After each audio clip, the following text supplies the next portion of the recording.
प्रधानमंत्री जन्मदिन रे ओडिशार 4.5 कोटी ओडियावासी प्रभु जगन्नाथ पाखे प्रार्थना करुचंती कि मोदी जी दीर्घायु हुंतु, निरोगी रुहंतु, निरंतर देशर सेवा करंतु। आज आमर एक ऐतिहासिक दिन, प्रधानमंत्री जन्मदिन, केंद्र सरकार 100 दिन पूर्ति एवं आमर फ्लैगशिप प्रोग्राम सुभद्रार शुभारंभ।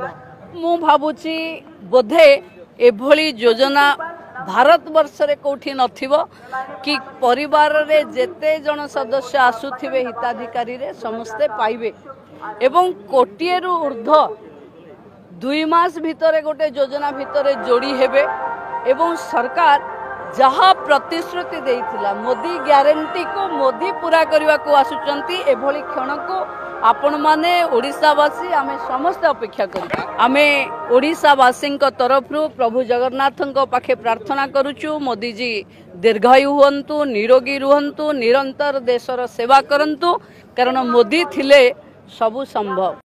जदि आपंक आम भिडी भल लगा तेब आम चैनल को लाइक, शेयर और सब्सक्राइब करने को जमा भी भूलु नहीं।